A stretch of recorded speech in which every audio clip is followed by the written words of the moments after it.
कुछ चीज़ें स्थिर हैं, जड़ हैं और कुछ चीज़ें चलायमान दिखती हैं। कुछ में आप गुण दिखता है और कुछ में आपको अवगुण या दोष दिखता है। धूप छाँव, दिन रात, गर्मी सर्दी सब एक दूसरे के विपरीत हैं। इसी तरह से जड़ और चेतन एक दूसरे के विपरीत हैं, गुण और दोष भी एक दूसरे से विपरीत हैं। तो इस करतार ने जड़ चेतन गुण दोष में विश्व कीन्ह करतार, उस करतार ने जब इस संपूर्ण सकल ब्रह्मांड की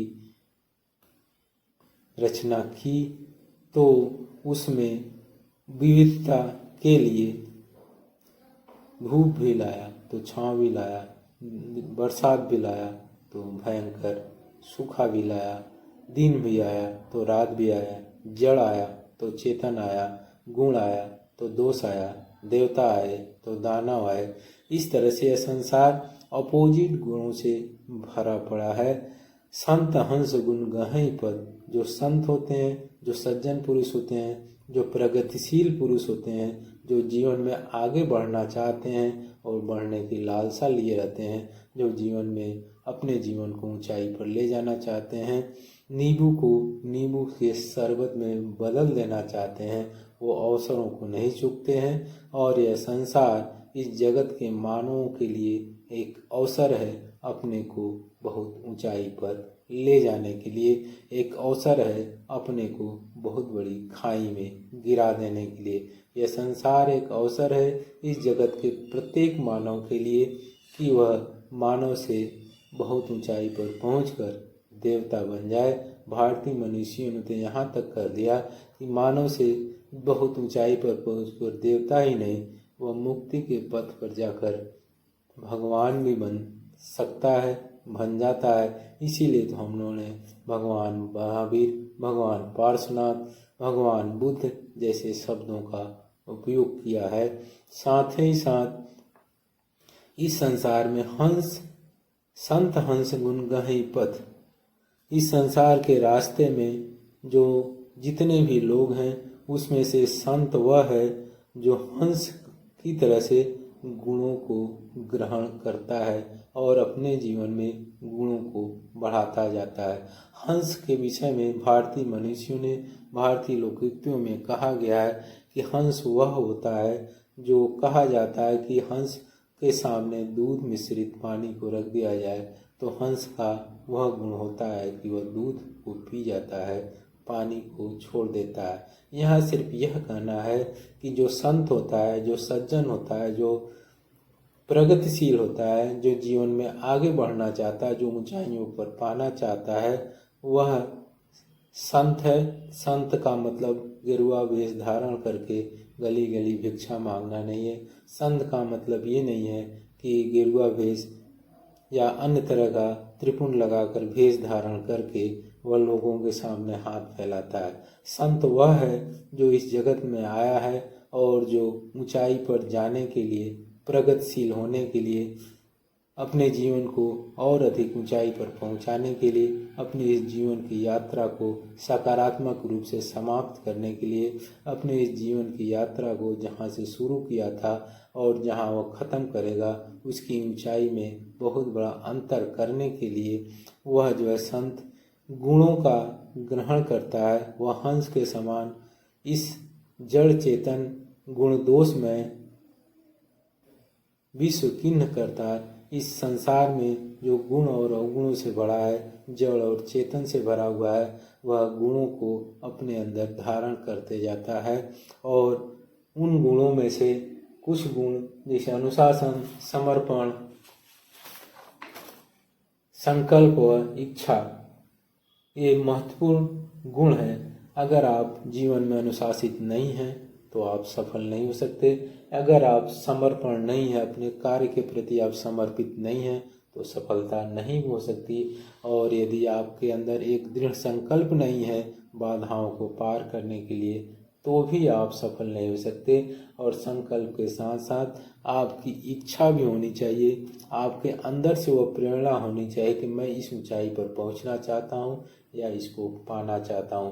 तो आप अनुशासन, समर्पण, संकल्प और इच्छा के साथ नींबू को नींबू के शरबत के रूप में बदल सकते हैं। संत वही है जो नींबू को नींबू के शरबत के रूप में बदल देता है। संत वही है जो अपने जीवन के खटास को शरबत रूपी मिठास में बदल देता है। संत हंस गुण गहई पथ परिहरि वारि विकार, और विकार जो जीवन में बुराइयां हैं, जो जीवन में कमजोरियां हैं, उसका वो परिहरी कर देता है, उसको वह अपने से दूर करता है। और सच बात तो कहें, अपने जीवन में वो गुणों को इस तरह से भरते जाता है और अवगुण अपने आप उसके जीवन से निकलते जाते हैं। अवगुणों को निकालने की जरूरत नहीं पड़ती है। अगर आप समय के साथ अपने जीवन में, अपने दिमाग में, अपनी बुद्धि में, अपने विवेक में गुणों को भरते रहते हैं तो अवगुण अपने आप निकल जाते हैं। तो संतों की एक नई परिभाषा है, संत प्रगतिशील होता है, संत अनुशासित होता है, संत जो है समर्पित होता है, संत संकल्पवान होता है, और इस साथ साथ संत जो है एक दृढ़ इच्छा शक्ति के साथ आगे बढ़ता है और अपने जीवन में एक एक स्टेप को, एक एक गुणों को धारण करते जाता है। जैसे आप जमीन से छत पर जाते हैं, फर्श से छत पर जाते हैं, एक एक सीढ़ी चढ़ करके आप ऊपर को पहुंचते हैं, ऐसे ही संत एक एक गुणों को एक एक सीढ़ी के रूप में धारण करता है और वह अवगुण उसके आप अपने बॉडी से निकलते जाते हैं और उसकी बॉडी इतनी ऊर्जायमान हो जाती है कि उन गुणों को धारण करते उसके बॉडी की, उसके जीवन की, उसकी चेतना की ऊर्जा पहुंच जाती है और वह अपने आप एक एक सीढ़ी ऊपर चढ़ते हुए छत पर ऐसी बिंदु पर, ऐसी जगह पहुंच जाता है जहां पर वह टहल सकता है, जहां वह फैल सकता है, जहां वह रेस्ट कर सकता है, जहां वह आराम कर सकता है और जिस बिंदु से अपने नीचे फर्श पर पड़े हुए लोगों को देख सकता है और वह बता सकता है कि ऊंचाई पर कैसे पहुंचा जाता है। तो मानव के जीवन में ऊंचाई पर पहुंचने का एक ही रास्ता है कि संत हंस गुण गहई पद परिहरि वारि विकार। जड़ इस संसार जो जड़ चेतन गुण दोषमय विश्व कीर्ण करतार, जो करतार ने कहा है, जो उस भगवान ने इस जड़ चेतन गुण दोषमय संसार में भगवान के इस संसार में, भगवान की इस अनंत बगिया में, भगवान की इस सुंदर बगिया में अवतरित हुआ है, उस बगिया में वह संत हंस की तरह से गुणों को धारण करते जाता है और अपने को फर्श से अर्श पर पहुंचा लेता है और यही उसके जीवन की सफलता है। और यह सफलता अनुशासन, समर्पण, संकल्प और इच्छा के साथ ही, दृढ़ इच्छा के साथ ही पूरी होती है। संत नींबू को नींबू के शरबत में बदल देने की कला को जानता है और यही उसका संतत्व है। ओम नमः शिवाय, ओम नमः शिवाय, ओम नमः शिवाय। शारद शेष महेश विधि आगम निगम पुराण, नेति नेति कहीं जासु गुण करहि निरंतर ज्ञान। शारद शेष महेश विधि आगम निगम पुराण, नेति नेति कहीं जासु गुण करहि निरंतर गान।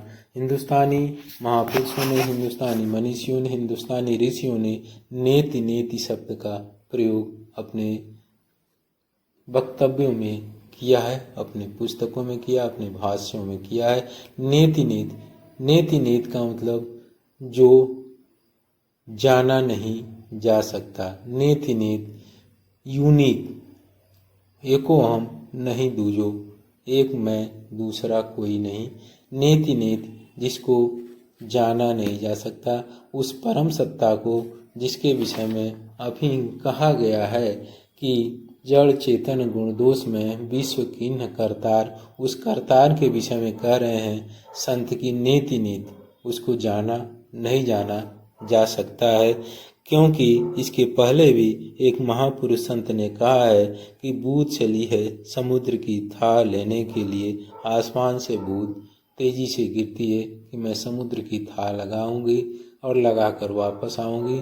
तो बूंद समानी समुद्र में अब की तहेरी जाए, वह बूंद समुद्र को था लगाने के लिए गई थी लेकिन उस समुद्र में ही विलीन हो गई। अब उस बूंद को कैसे अलग किया जाए, यही स्थिति है कि जो भी उस करतार को जानने के लिए आगे बढ़ता है, उस करतार में ही बूंद की तरह से जैसे समुद्र में विलीन हो जाती है, उसी तरह से उस करतार में ही विलीन होकर व्यापकता को प्राप्त कर लेता है।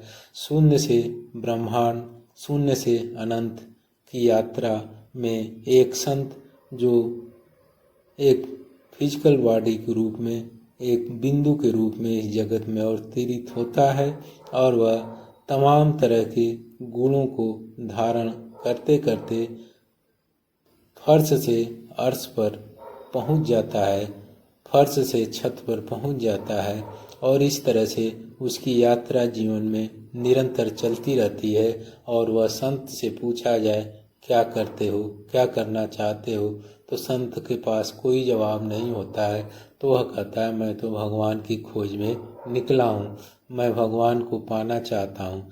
लेकिन थोड़ा सा पढ़ा लिखा बुद्धिमान है, थोड़ा सा फिलॉसफी पढ़ा हुआ है, तो वो कहता है मुझे तो आत्मज्ञान चाहिए, मैं आत्मज्ञान चाहता हूँ। वो ज्ञान चाहता है और वह भगवान को पाना चाहता है। लेकिन यहाँ पर कहा गया है, मनीषियों ने कहा है, सारद शेष महेश विधि आगम निगम पुराण नेति नेति कई जासु गुण करहि निरंतर ज्ञान।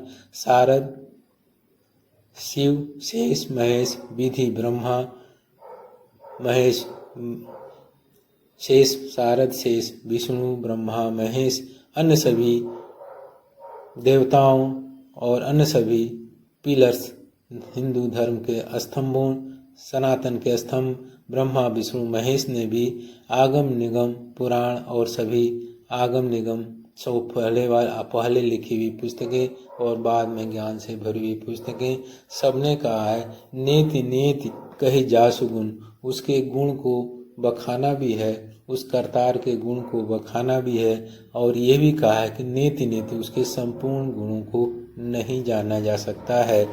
करहि निरंतर गान, जो अनंत है उसके गुण भी अनंत हो गए। ब्रह्मांड में ब्रह्मांड की व्यापकता अनंत है, जैसा साइंसदानों ने कहा है कि यह ब्रह्मांड इतना अनंत है, इतना अनंत है कि इसको मन की कल्पना से भी नहीं देखा जा सकता। ऐसी स्थिति में जो अनंत है उसकी वर्णन करने जाएंगे तो वो भी अनंत हो जाएगा। इसी को मनीषियों ने कहा है, सारद शेष महेश विधि आगम निगम पुराण नेति नेति कही जासु गुण करहि निरंतर गान। और इसको एक और संत ने कहा है, सब धरती कागज करूं लेखन सब बन राय, साध समुद्र की मसी करूं हरि गुण लिखा न जाए। संपूर्ण धरती को उसने, उस संत ने अपनी कल्पना को थोड़ा सा व्यापक किया और कहा कि इस संपूर्ण पृथ्वी को कागज बना दूं, सब धरती कागज करूं लेखन सब बन राय। एक आदमी इतने बड़े कागज पर लिखने तो सब पूर्ण बनों को कलम बना दिया जाए। सब धरती कागज करूं लेखन सब बन राय। और 7 समुद्र की कहा जाता है कि इस पृथ्वी पर जितने समुद्र हैं उसमें से 7 समुद्र हैं। हिंदुस्तान हिंद महासागर से घिरा हुआ एक देश है। तो इस तरह से प्रशांत महासागर, अटलांटिक सागर, भूमध्य सागर, इस तरह से 7 समुद्रों को, माने इस संपूर्ण इस पृथ्वी पर उपस्थित समुद्र के समस्त जलों को स्याही बना दिया जाए, समस्त पृथ्वी को कागज बना दिया जाए और समस्त वनों के लकड़ियों का कलम बना दिया जाए और समस्त मानव लिखना शुरू भी कर दें तो 7 समुद्र की मस करूं हरि गुण लिखा न जाए। हरि गुण लिखा न जाए, उस हरि के गुण को लिखा नहीं जा सकता। लिखने वाला थक सकता है, सारे कागज समाप्त हो सकते हैं, फिर भी हरि का गुण लिखा नहीं जा सकता। यह संत जो है इसी काम में, संत हंस गुण गहे पद परहेरी वार विकार। संत को जीवन में ऊंचाई पर पहुंचने के लिए गुणों को धारण करते जाता है और अनुशासन, समर्पण, संकल्प और इच्छा के साथ नींबू को नींबू के शरबत में बदलते जाता है और अपने जीवन की ऊंचाइयों पर पहुंचते जाता है।